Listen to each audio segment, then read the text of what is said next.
संकल्पना उजवणारे छत्रपती शहाजीराजे, क्रांतीसूर्य महात्मा फुले, आरक्षणाचे जनक शाहू महाराज. आज त्यांचे राज्यरत्न मिळवायला बोलण्याचा अधिकार प्राप्त झाला असे डॉक्टर बाबासाहेब आंबेडकर. विद्येविना मती गेली, मतीविना गती गेली, गतीविना सूत्र खचले आणि एवढं सगळं फक्त अविद्येने केले. अविद्येचा सावट दूर करण्यासाठी, अज्ञानाचा काळोख दूर करण्यासाठी, ज्ञानाचा प्रकाश दाखवण्यासाठी तिने जीवनाचं रान केलं. क्रांतीज्योती सावित्रीबाई फुले. मी प्रिया गायकवाड आज तुमच्या समोर सावित्रीची यशोवत सांगण्यासाठी उभी आहे. यशोवत म्हणलं की सावित्रीला समजून घ्यावाच लागत ना हो. पण कसं?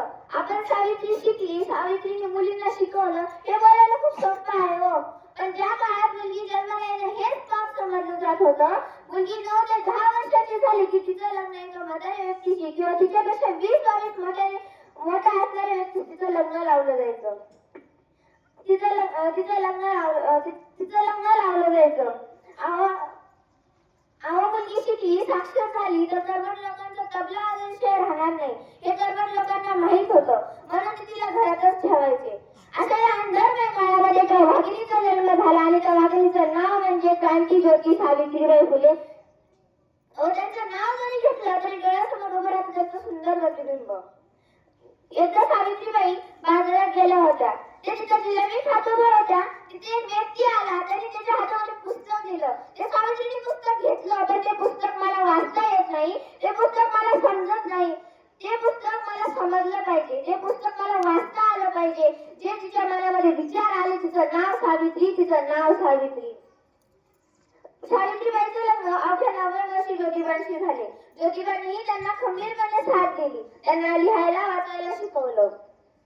म्हणून आज आपण प्रथम महिला शिक्षिका म्हणून त्यांना ओळखतो. सावित्रीबाई फुले व ज्योतिबा फुले घरोघरी जाऊन स्त्रियांना शिक्षणाचा अर्थ पारखून देत होते. पण त्यांनी एवढंच नाही तर त्यांनी पुण्यामध्ये मुलींची पहिली शाळा उभारली तरी लोक गप्प बसत नव्हते.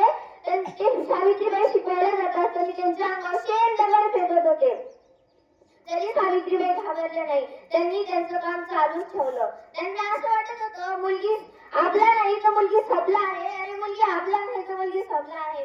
अरे बंद करा हे सहन करणे, मैं आपला नहीं मैं तो सबला हूँ, अरे आपला नहीं मैं तो सबला हूँ, अरे नारी नहीं मैं चिंगारी हूँ, अरे नारी नहीं मैं तो चिंगारी हूँ. मुलींनी शिकावं हे त्यांचं स्वप्न होतं आणि आज ते स्वप्न आपण साकार होताना बघत आहोत. आज मुलगी कोणत्या क्षेत्रात कमी नाही, डॉक्टर, इंजिनियर, पायलट, एवढंच नाही तर राष्ट्रपती पदापर्यंत सुद्धा मुलगी आपल्याला दिसत आहे व मुलांच्या खंड्याला खंडा घेऊन चालत आहे. एवढंच नाही तर पुनर्विवाह, बालविवाह, सतीबंदी अशा कालीरीती सुद्धा बंद करण्यात आल्या. त्यावेळी प्लेची संस्थाने त्यांना साथ आली होती, पण कोणीच पुढाकार घेतला नाही. सावित्रीबाईंनी त्यांच्या मुलाला डॉक्टर यशवंत यांनाही पुढे घातले. ती मृत्यूलाही नाही घाबरली. तिचं नाव सावित्री. अखेर प्लेट संस्थाने त्यांना साथ असल्यामुळे 10 मार्च रोजी सावित्रीबाईंची प्राणज्योत मावळली व त्यांनी अखेरचा श्वास घेतला. अशा या महान माऊलीला मी कोटी प्रणाम करते व जाता एवढंच म्हणते, स्त्रीच्या शिक्षणाची खरी सावित्री तूच कैवारी.